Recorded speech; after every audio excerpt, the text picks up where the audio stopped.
एक औरत थी, एक नौजवान, उसकी शादी हुई। जब वो अपने घर में ससुराल में आई तो वो नादान थी बेचारी, कहीं इल्म हासिल करती थी। तो वो इसलिए उसने खाना पकाना या ऐसा वो इसने कभी किया भी नहीं था और उसको पता भी नहीं था। तो क्या हुआ, वो सास होती है ना, उसको बड़ी टेंशन होती है कि मेरी बहू फलां करे फलां करे फलां करे। उसको अक्सर तो आजकल जलन होती है सास और बहू के दरमियान, लेकिन कुछ अच्छी भी होती हैं कुछ बुरी भी होते हैं। ये मैं लिहाजा इस बात में गहरा ज़्यादा नहीं जाऊँगा। यही कहूँगा, सास सास ने एक दिन ऐसा हुआ कि सास ने अपनी बहू से कहा कि आज के बाद खाना आप बनाओगे, मैं तो थक गई हूँ, मेरे हाथ फलां हो गए, इतनी उम्र से खाना बना बना कर। वो सब उन्होंने कहा उस बहू के साथ कि आज के बाद खाना आप बनाओगे, मैं खाना नहीं बनाने वाली, सबके लिए आप ही बनाओगी। वो बेचारी थी, नादान थी, उसको नहीं पता था कि फलां चीज़ कैसे बनती है, कौन सी चीज़ कैसे बनती है, क्योंकि वो स्टडी करती थी और इसके ये खाने पकाने वाला तो उसको बिल्कुल भी नहीं पता था, क्योंकि उसने कभी किया ही नहीं था।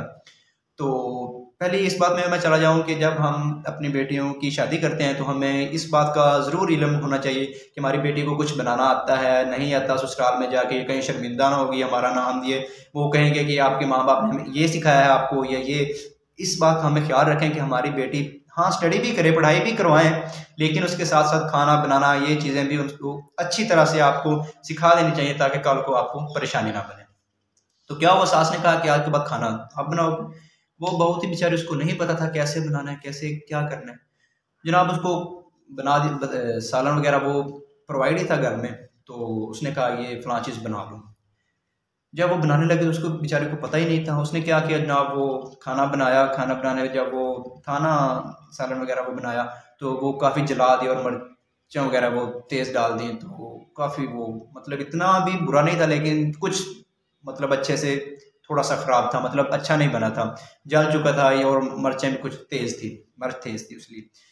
तो क्या हुआ, जब शाम को खाना पेश किया गया तो वो बीवी, जब उस बेचारी ने सबके सामने खाना पेश किया तो उन्होंने ऐसी नोक टोक की, ऐसी नोक टोक की, नाकाबिले बयान, मैं कैसे बयान करूं उसको। ऐसे का उसका खानदान भी वो, उसकी भी बर्बादी कर दी। और वो बीवी बेचारी वो ऐसे फुट फुट कर रोने लगी, क्योंकि उसको पता नहीं था और सालन जला हुआ था, वो किसी ने भी नहीं खाया, एक लुकमा बस उसने मुंह में डाला उन्होंने, और वहां पे कै वगैरह करने शुरू कर, लेकिन इतना हालांकि बुरा नहीं था।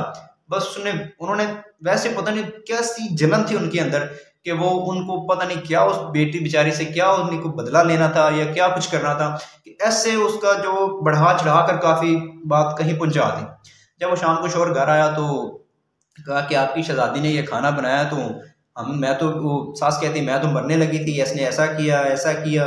वो साहब ने हर एक ने उसके लिए वो बढ़ा चढ़ा कर बातें की। तो उसने कहा हमें तो भाई बाहर से खाना ला दें, हम तो भूखे बैठे हैं, सुबह से कुछ खाया ही नहीं।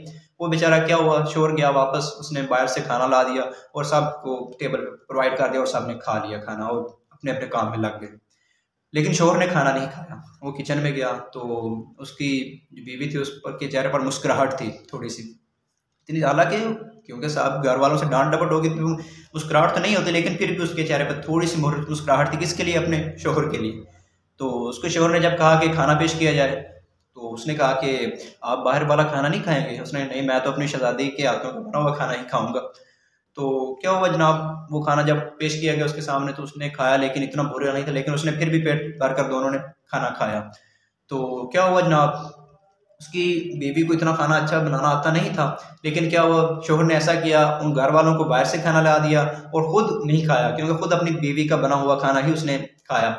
तो इससे क्या हुआ, बीवी का हौसला अफजाई हुई, क्योंकि उसने कहा ये मेरे शोहर ने तो मेरा बना हुआ खाना खाया। अगर शोहर भी बाहर वाला खाना खाता, वही नखरे दिखाता, ऐसे करता, तो यकीनन उनका घर तबाह हो जाना था। उसने कहा कि क्या किया, उसने जब यही किया कि अपनी अकल से काम लेते हुए उसने इस्लाम को मद्देनजर रखते हुए काम किया, और उसने अपनी बीवी के हाथों का बना हुआ खाना खाया। बीवी भी खुश होगी, घर वाले भी खुश हो गए और दूसरा घर भी ठीक है। उसने ऐसा ऐसा फिर अपनी बीवी को बताया कि फलां चीज़ ऐसे बनती है, इसमें ये लिमिट होती है, इसमें ये लिमिट होती है, बल्कि डायरी भी उसको दी लाकर कि ये चीज़ फलां बनाओगे तो फलां, पूरी कुकिंग का उसने वो उसको बता दिया, उसको ला दिया क्या, ताकि वो आप ये आपसे पढ़ कर वो समझ कर वो सब कुछ बना सके। आस्ता आस्ता आस्ता आस्ता एक दिन ऐसा हुआ कि उसका खाना जब वो मायके वगैरह चली जाती तो घर वाले परेशान हो जाते कि उसके अलावा कोई खाना अच्छा बनाता ही नहीं, उसके अलावा कोई खाना अच्छा बनाता ही नहीं। क्योंकि वो जब खाना बनाती थी, पहले दिन खाना बनाया तो सब ने ऐसे नोक टोक की, फिर जब वो खाना बनाने लग गई, क्योंकि उसके असल हक बंदा उसके शोहर का। जब उसने उसकी हौसला अफजाई की तो अगले दिन उससे बेहतर, अगले दिन उससे बेहतर, ऐसा आस्ता उसने ना माशाल्लाह इतनी वो कुकिंग बन गई कि घर वाले जब वो महके अपने चलेगी मिलने के लिए, ज़ाहिर है सब चले जाते हैं, तो वो घर वाले परेशान हो जाते हैं कि यार वो कहाँ चली गई, या वो खाना कौन बनाएगा, इतना अच्छा लजीज होता है होटल का खाना भी, जब वो घर लाते ना तो वो यही कहते कि ये उससे अच्छा नहीं है। तो क्या हुआ, शोहर ने अक्लमंदी से काम लिया, अपनी बीवी को भी खुश किया, घर वालों को भी खुश किया।